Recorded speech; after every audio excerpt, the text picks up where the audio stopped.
Good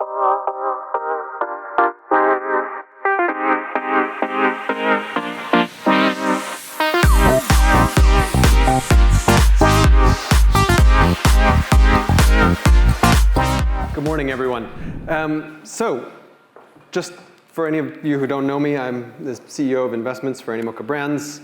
We make games, lots of games, console games, mobile games, everything all in Web3. And we're also a very active investor in the space. I think technically still the most active investor in the space. And we invest across all asset classes within Web3. So this includes, infrastructure, marketplaces, entertainment products, you name it, across all of Web3. And I think actually we're probably best known for this activity. But what I wanted to talk to you about today are memes. Everybody likes memes, very popular. As we were just alluding to, one of the things that's been on everybody's mind in Web3 over the last 6 months has been meme coins. And what exactly are the implications of meme coins and how should we be thinking about them? Are these things that we should be playing with for amusement? Are these, things we should be investing in and making solid investment decisions about? Not sure. But one thing is for sure, if you look at Pump.fun, this is the most popular platform for launching meme coins. Since they launched in March, they have put out over 2.1 million meme coins to date, and it's just not stopping. So meme coins are everywhere. So what should we think about this ubiquity of meme coins? Well, one thing we know for sure, dogs are more popular than cats. One of the rare sections of the internet where dogs are actually more popular. But if you want value, apparently Elon and dogs together is where you accrue value, not investment advice. But if you think about what these meme coins are, I would posit they're like UGC, or user-generated content. Because if we think about them, what they are expressions of individual creativity by individual users who launch them into the world. And then it's up to the world to decide, like with a song or a video, etc., is this good, is this bad, is it useful, does it have value? Don't know. Some of them do and some of them don't. That's up to the user to decide. But in terms of the volume and the amount of creativity and the reach that they have, it's a lot like user-generated content, because that is in fact what it is.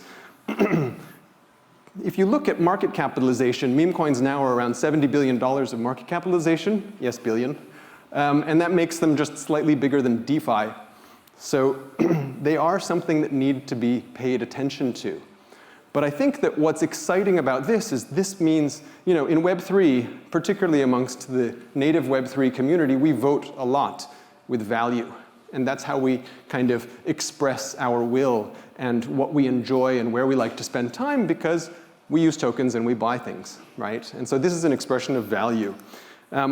And for some of you who may have seen a presentation that's gone a little bit viral over the past few weeks since Token 2049, Murad is a big advocate for meme coins. And one of the things he pointed out that was interesting is that if you take the top 300 coin market cap tokens and you segment out the ones that have performed better than BTC to date, year to date, the top 43, lots of meme coins. Now, obviously, it's easier to go up by 10,000% when you start from zero, just pointing out that sort of math part.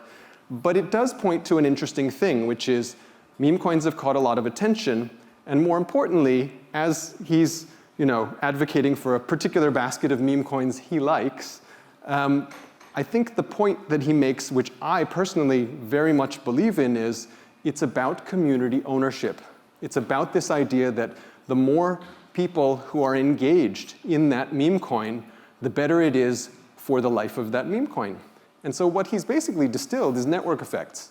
And that's something that we've been talking about in the Web3 world for a long time. I completely agree with him that the more people you have as stakeholders in your network, in your meme coin, then the better that is for the meme coin, right? The better that is for the network. And this is something that we talk about at Animoca Brands for, the last 5 or 6 years. If you ever see any of us talking about these issues, we believe very strongly in this idea of digital property rights and community ownership, decentralized ownership, the idea of essentially stakeholder capitalism, where we all have a stake in the network, as opposed to the network being owned by a very small centralized platform. And so this is expressed best in the form of DAOs.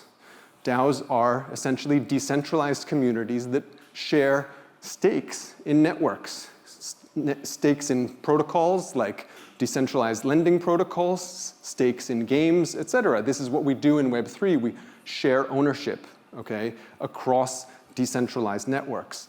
And DAOs are a great expression of this because of the huge amount of value, first, that has been created inside DAOs, but most importantly, sorry, I'm standing in front of the slide here, for the fact that millions of people every week vote and participate in DAOs and make decisions. They make decisions on what to spend money on, they make decisions on what the direction of the organization is going to be, and that is democracy in its infancy right there. That is something which is truly magical, because actually you're creating a democratic process across the internet, across geographic boundaries, across, cultural and ethnic divides, et cetera, because everybody has a stake in the network. And so I was thinking about what all these things have in common. And this is going to be the only slide I think you're going to see today that has Franklin Templeton and Hamster Combat on the same slide. But these are essentially a lot of the themes that we've been thinking about over this past year. And I view these as interesting buckets of how new users and new capital are coming into Web3, right? At the beginning of the year, we spent a lot of time talking about Bitcoin ETFs, first in the US and then in other countries, and traditional asset managers putting capital into those Bitcoin ETFs. Then we talked about Memecoins starting in March, and Memecoins have continued to increase sort of retail users to come into the crypto space, essentially because Memecoins are fun, right? It's an activity everybody can relate to. Gaming has been around and continues to grow on a slow burn, since 2020, 2021. And then, of course, Telegram. And there's a hackathon downstairs if you guys want to hang out with the Telegram community. Ton has been a fantastic vector for adoption of casual gaming users because the Ton network has really embraced what's going on in Web3. So all of these things are ways in which people are engaging and increasing their levels of engagement in the Web3 community. But what's very exciting is that, in fact, all of them have the potential to interoperate with each other. When users come in any one of these doorways, they can then pass on to any one of the other buckets. Because in Web3, everything interoperates together. At its most basic level, we can always swap one token for another and swap one stake in one network for a stake in another network. And that's essentially what we do. At Animoca Brands, we talk a lot about digital property rights because we believe in this thesis of community ownership and the idea that the network effects that we get by users having a stake in the network in Web3 is what makes Web3 so valuable and so powerful, because those network effects are not being monopolized by centralized platforms in the way that they were in Web2. And so we created actually a project for this, which we call the Mocaverse. And the idea behind the Mocaverse community is essentially that we can create a community around ownership and shared stake in a network through the Mocha token, through Mocaverse decentralized IDs, through Mocaverse NFTs, et cetera.